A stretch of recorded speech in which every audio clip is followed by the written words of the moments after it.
نحمدہ ونصلی ونسلم علی رسولہ النبی الکریم اما بعد فاعوذ باللہ من الشیطان الرجیم بسم اللہ الرحمن الرحیم اللہم صلی علی سیدنا و مولانا محمد وعلی آلہ وصحبہ وبارک وسلم۔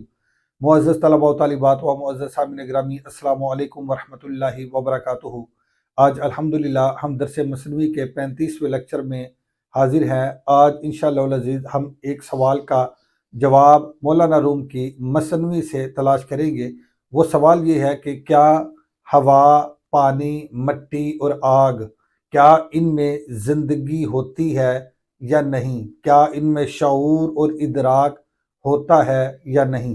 اسی سوال کا جواب ہم مولانا روم رحمۃ اللہ علیہ کی مثنوی سے حاصل کریں گے۔ تو چلتے ہیں بلا تاخیر ہم آج کے سبق کی طرف۔ توجہ سے آپ وائٹ بورڈ کے اوپر آج کا سبق دیکھیں۔ مولانا روم رحمۃ اللہ علیہ آپ فرماتے ہیں، باد و خاک و آب و آتش بندہ اند، با منو تو مردہ با حق زندہ اند، با منو تو مردہ با حق زندہ اند، پیش حق آتش ہمیشہ در قیام، ہم چو عاشق روز و شب بے جاں مدام۔ تیسرا شعر، گر نبودے واقف از حق جانے بعد، فرق چو کر دے میانے قوم عاد۔ تو پہلا شعر ہم پہلے اس کا با محاورہ، پہلے ہم اس کا لفظی ترجمہ کریں گے، اس کے بعد ہم اس کا با محاورہ ترجمہ کریں گے اور اس شعر کو سمجھیں گے۔ مولانا روم رحمۃ اللہ علیہ آپ فرماتے ہیں کہ باد و خاک و آب و آتش بندہ اند۔ باد کا معنی ہوا، باد کا معنی ہوا، خاک کا معنی مٹی، آب کا معنی پانی، آتش کا معنی آگ۔ یعنی ہوا، واو کا معنی اور، ہوا اور مٹی اور پانی اور آگ، بندہ اند، یہ بندے ہیں یعنی غلام ہیں۔ یہ تمام اشیاء یہ غلام ہیں، اللہ کے سامنے عاجزی کے ساتھ حاضر ہیں۔ باد و خاک و آب و آتش بندہ اند، ہوا، مٹی، پانی اور آگ یہ اللہ کے سامنے حاضر ہیں غلام بن کر۔ بندہ اند، یہ بندے ہیں یعنی غلام ہیں، یہ تمام اشیاء یہ غلام ہیں۔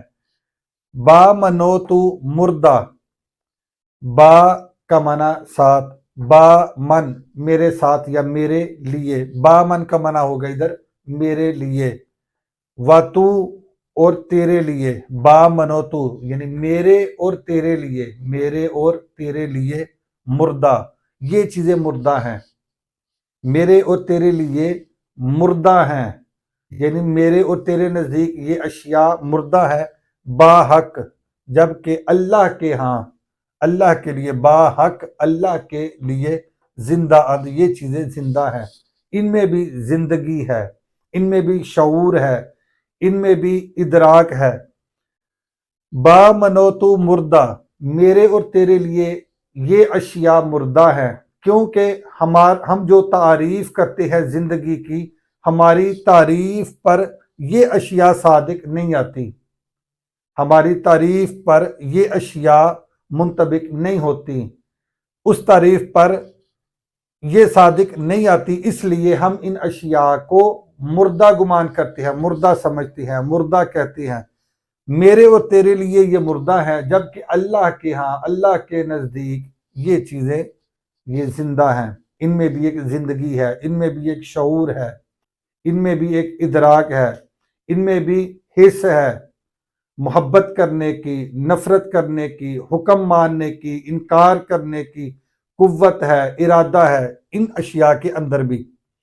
تو پہلے شعر سے آپ یہ سمجھ گئے کہ خواہ ہوا ہو، مٹی ہو، پانی ہو یا آگ ہو، یہ تمام اشیاء اللہ تعالیٰ کے سامنے غلام بن کر حاضر ہیں، اگرچہ یہ میرے اور تیرے لیے مردہ ہے، لیکن اللہ کے ہاں، اللہ کے نزدیک یہ تمام اشیاء زندہ ہے، یہ زندگی رکھتی ہیں، یہ تمام اشیاء زندہ ہیں، یہ زندگی رکھتی ہیں۔ قرآن مجید فرقان حمید میں اللہ جل مجدہ الکریم نے ارشاد فرمایا، سورہ بقرہ آیت نمبر 74 میں اللہ پاک نے ارشاد فرمایا، وَإِنَّ مِنْهَا لَمَا يَهْبِطُ مِنْ خَشْيَةِ اللَّهِ، پتھروں کے متعلق اللہ جل مجدہ الکریم نے ارشاد فرمایا کہ ان میں سے بہت سے ایسے بھی ہیں کہ جو اللہ کے خوف سے گر پڑتے ہیں، تو ان پر بھی خوف طاری ہوتا ہے، خوف کی کیفیت یعنی یہ بھی کیفیت حاصل کرتے ہیں، ان پر بھی کیفیت وارد ہوتی ہے۔ ان میں سے بہت سے ایسے ہیں کہ جو اللہ کے خوف سے گر پڑتے ہیں۔ اسی طرح ایک اور مقام پر اللہ جل مجدہ الکریم نے ارشاد فرمایا لو انزلنا هذا القرآن على جبل لرأيته خاشعا متصدعا من خشیۃ اللہ، کہ اگر ہم اس قرآن کو کسی پہاڑ پر نازل کرتے تو وہ پاش پاش ہو جاتا، وہ ریزہ ریزہ ہو جاتا۔ تو پتہ یہ چلا کہ پہاڑوں میں پتھروں میں بھی ایک طرح کی ایک زندگی ہے، یہ بھی ایک ان کے اوپر بھی ایک کیفیت وارد ہوتی ہے۔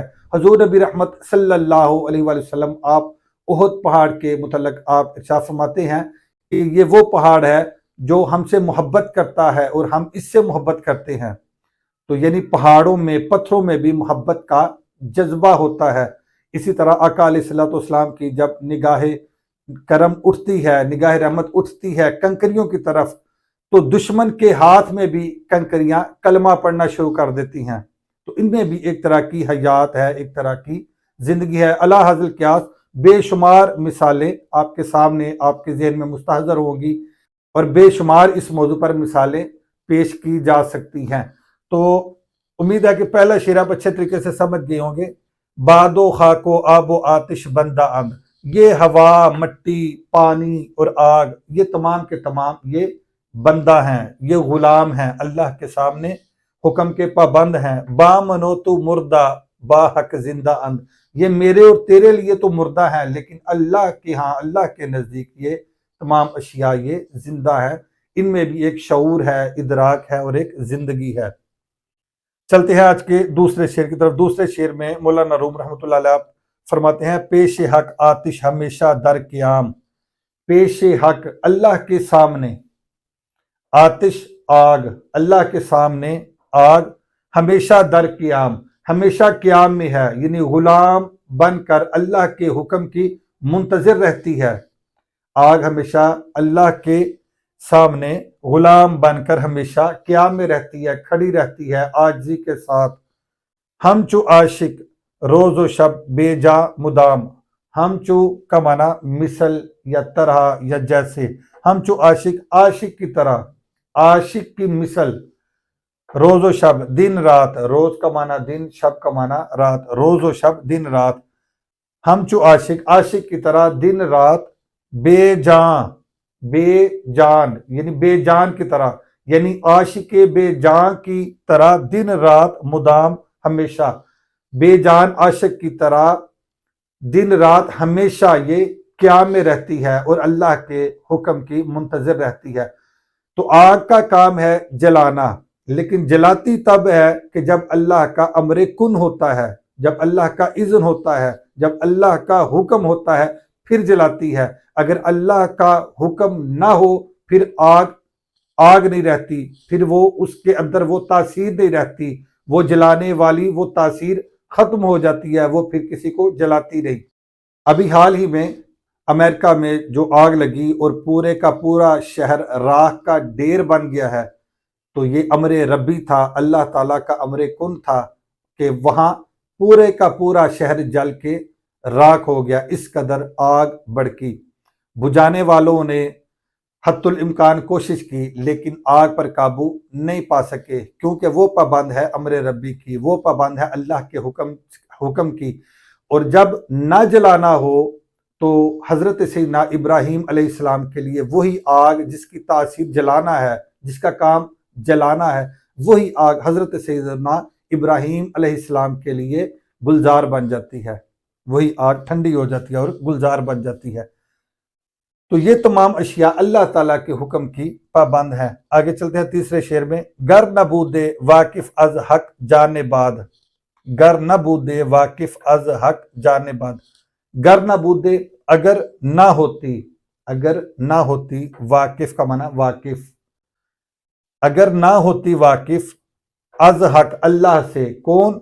جانے بعد، ہوا کی جان، ہوا کی روح، یعنی ہوا اگر اللہ سے واقف نہ ہوتی اور اس کو علم نہ ہوتا کہ میرا مالک کون ہے، مجھے چلانے والا کون ہے، حکم دینے والا کون ہے، اگر ہوا واقف نہ ہوتی، گر نہ بودے واقف از حق جانے بعد، اگر یہ ہوا اللہ سے واقف نہ ہوتی، اللہ کو پہچانتی نہ ہوتی، اللہ کو نہ جانتی ہوتی، یا اللہ کے متعلق ہوا کو جانکاری نہ ہوتی، فرق چوں کر دے میانے قوم عاد، تو یہ قوم عاد کے درمیان فرق کیسے کرتی؟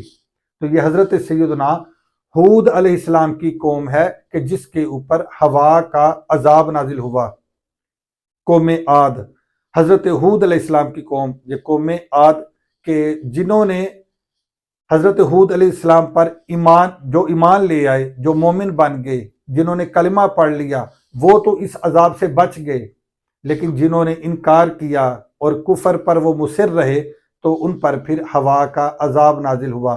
اس ہوا نے تمام کو تنکوں کی طرح اڑا کے رکھ دیا اور پاش کر دیا۔ تو اسی طرف اشارہ ہے مولانا روم رحمۃ اللہ علیہ، فرماتے ہیں فرق چوں کر دے، فرق کیسے کرتی؟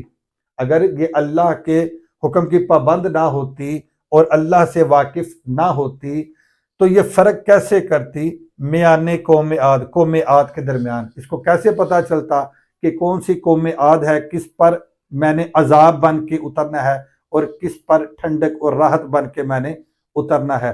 تو جب یہ کسی مومن کے پاس، مسلمان کے پاس یہ ہوا جاتی تو نرم ہو جاتی، آہستہ ہو جاتی، سکوت اختیار کرتی، لیکن جو ہی کفار کے پاس جاتی تو ان کو اڑا کے پاش کر دیتی۔ تو یہ تھا ہوا کا کام۔ اس علی حاصل القیاس اس طرح بے شمار مثالیں تاریخ میں مل سکتی ہیں، آگ کے متعلق مل سکتی ہیں، مٹی کے متعلق مل سکتی ہیں، پانی کے متعلق مل سکتی ہیں، ہوا کے متعلق مل سکتی ہیں، کہ یہ تمام اشیاء اللہ تعالیٰ کے حکم کی پابند ہیں۔ جب اللہ کا حکم ہوتا ہے تو یہ عمل کرتی ہیں، جب اللہ کا حکم نہیں ہوتا، اگرچہ ان میں جو تاثیر موجود ہے وہ پھر تاثیر ان کی ختم ہو جاتی ہے، وہ تاثیر ختم ہو جاتی ہے۔ تو جب حکم ربی ہوتا ہے تو آگ جلاتی ہے، جب حکم ربی نہیں ہوتا تو وہی آگ گل و گلزار بن جاتی ہے۔ اب چھری کا کام ہے کاٹنا، چھری کا کام ہے کاٹنا، لیکن کاٹے گی تب جب امر ربی ہوگا، جب امر ربی نہیں ہوگا، جب امر ربی نہیں ہوگا تو وہی چھری حضرت سیدنا اسماعیل علیہ السلام کا گلا بھی کاٹ نہیں سکی۔ تو امید ہے کہ آج کے تینوں اشعار آپ نے پسند کیے ہوں گے، اچھے طریقے سے سماعت کیے ہوں گے، سمجھ لیے ہوں گے۔ آج کے لیے اتنا ہی کافی ہے۔ اللہ حافظ۔ السلام علیکم ورحمۃ اللہ وبرکاتہ۔